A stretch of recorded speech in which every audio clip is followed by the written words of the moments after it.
Bonjour à tous, je suis rue Denis-Escoffier, vous voyez, chez Marc Zimmermann, que vous connaissez bien, l'horloger célèbre de Saint-Étienne. Et je vais vous raconter une histoire extraordinaire parce que je suis avec Daniel. Et Daniel, d'où êtes-vous originaire? Je suis originaire du Québec, au Canada. Vous êtes originaire du Québec, mais vous êtes venu spécialement à Saint-Étienne aujourd'hui? Absolument. J'ai fait le voyage depuis le Québec pour venir porter mon horloge en réparation chez M. Zimmermann. Alors pourquoi au Québec, on ne trouve pas d'horloger capable de réparer une horloge? Mais cette horloge-là, elle a une histoire particulière parce qu'elle a été fabriquée en 1996 par le père de M. Zimmermann, Joseph Zimmermann, qui avait une bijouterie, une horlogerie à Québec et qui faisait venir des boîtiers de l'Europe parce que c'est une petite horloge de table qui a un boîtier en marbre qui est magnifique, donc entièrement faite à la main. Puis elle a eu un accident dernièrement et elle est tombée du foyer chez nous. Et évidemment, j'étais au bord des larmes quand j'ai vu tomber ma belle horloge parce que je l'ai depuis 96 puis elle fonctionnait. Et au Québec, j'ai vainement tenté, de toute façon, dans ma tête, c'était une spécialisation, ça, une telle horloge. Et personne, je croyais que, comme j'ai dit à une personne, j'ai dit, regarde, quand on a une Ferrari, on va pas la faire réparer au garage du coin. Et vous êtes renseigné avant au Québec, savoir si quelqu'un n'était pas capable de réparer votre horloge? Oui, je me suis renseigné, puis on trouvait pas personne. Des fois, les gens disaient, bien, on peut essayer d'arranger le boîtier, mais moi, je fais pas l'horloge. Je pourrais essayer d'arrentrer l'horloge, pas le boîtier. Ils connaissaient pas vraiment ça, parce que M. Zimmermann, lui, il créait ses propres outils. Puis il y avait ses pièces. Fait que au départ, moi, j'étais certaine que personne ne pouvait le faire. Fait que je savais qu'à Québec, lui, M. Zimmermann était décédé, mais un de ses fils a une bijouterie avec qui j'ai fait affaire et je l'ai appelé. Puis je lui ai dit, vous, est-ce que vous connaissez un horloger qui pourrait... il dit du tout. Je pense pas que personne puisse faire ça ici au Québec. Donc, et il m'a donné le nom de son frère. Je savais, M. Zimmermann m'avait dit qu'il y avait un fils en France qui était horloger. Et j'ai contacté Marc Zimmermann.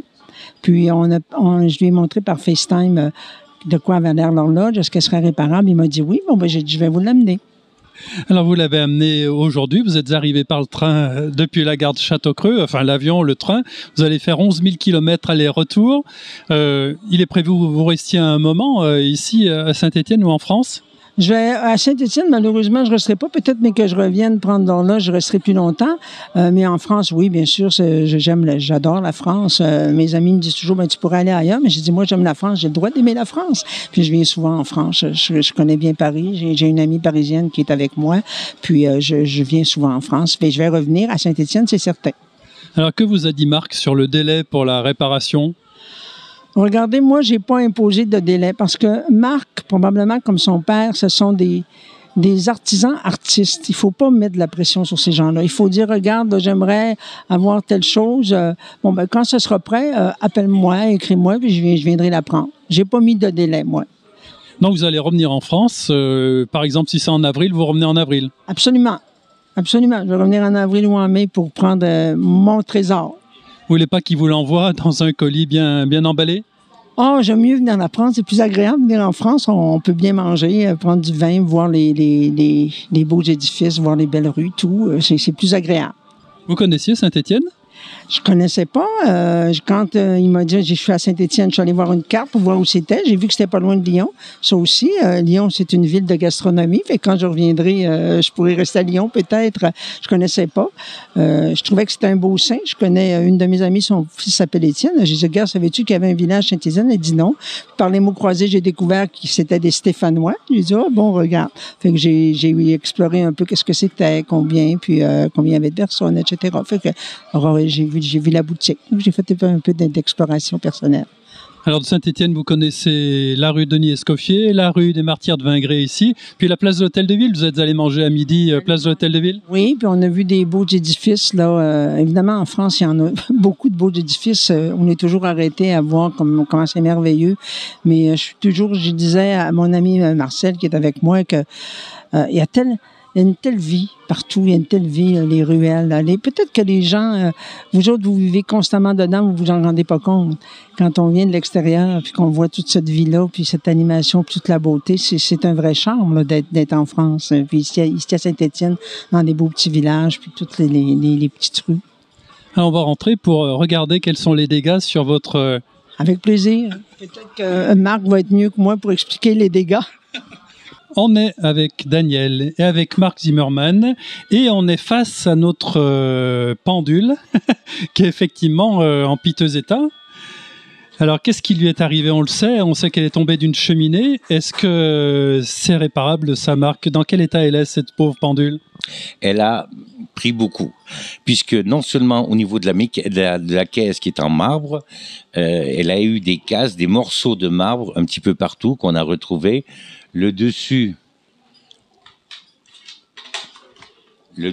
aussi s'est détaché.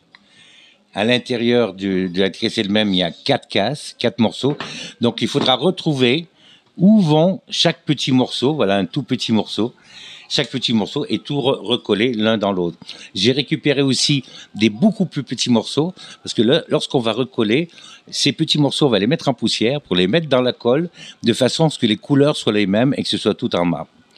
Au niveau de la mécanique aussi, ben ça bouge bien, c'est tout, c'est pas en bon état, quoi que ça a pris un coup, mais c'est pas gênant.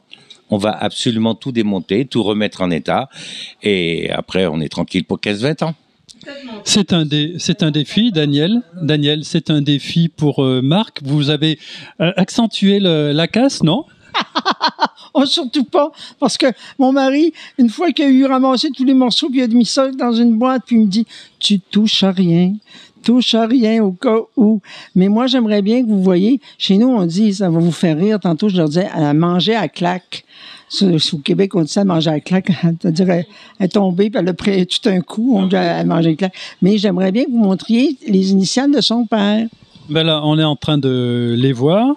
Voilà, donc effectivement, les marques de votre père, qui s'appelait Joseph. Oui, tout à fait. Oui, Joseph, qui était meilleur ouvrier de France. Donc, meilleur ouvrier de France, c'est un niveau qui est très très haut dans les métiers. Et 99% des meilleurs ouvriers de France sont français, habitent en France, je veux dire, ou dans les régions.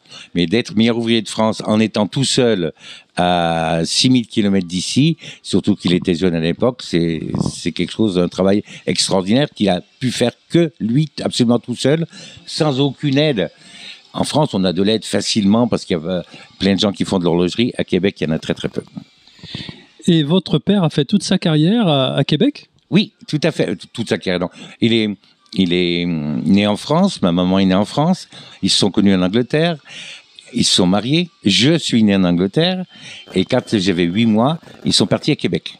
Et là, ils sont restés tout le temps à Québec. C'est moi qui suis revenu étudier l'horlogerie en France à l'âge de 16 ans, et j'ai rencontré une petite Française, puis je suis toujours resté en France. Une petite stéphanoise? Non, pas stéphanoise, mais française. Et comment vous avez atterri à Saint-Étienne? Je suis arrivé à Saint-Étienne parce que donc j'étais à l'école d'horlogerie à Besançon, et la Maison Libre, qui était une grande société d'horlogerie à l'époque, cherchait une personne pour faire le service après-vente pour les 4 départements aux alentours de Saint-Étienne, pour donc tout ce qui était montre Lippe que les horlogers, bijoutiers avaient à réparer. Au lieu de les renvoyer à la Maison Lippe à Besançon, ils me les donnaient à moi. Donc je me suis présenté au concours, et puis à 19 ans, je me mettais à mon compte. Très bien. Alors, vous allez revenir, j'espère qu'elle sera conforme à l'original qu'on voit pour le moment, que vous voyez. Alors, on reviendra, nous, pour vérifier si Marc a bien travaillé. On viendra vous revoir, vous nous ferez signe pour voir si vous êtes satisfaite ou non du résultat. Si vous n'êtes pas satisfaite, vous pourrez le dire. Certainement, mais remarquez, pour pas être satisfait, il faudrait que je connaisse quelque chose à l'horlogerie. Mais je suis, écoutez, j'ai connu M. Zimmermann, je connais maintenant Marc, je connais son frère qui est bijoutier. Dans ma tête, c'est une famille de gens, non seulement des artisans qui sont experts dans leur domaine, des gens extrêmement honnêtes aussi. Fait que j'ai une grande confiance. Je suis pas du tout inquiète. Je serais pas venue sans ça. Je serais pas venue. Alors, on vous donne rendez-vous au mois d'avril, peut-être, mars-avril, pour voir la rénovation complète de cette belle pendule québécoise. Et puis, on vous dit à très vite sur 42 TV. 42 TV, libre et avec vous. 42 TV, libre et avec vous. 42 TV, libre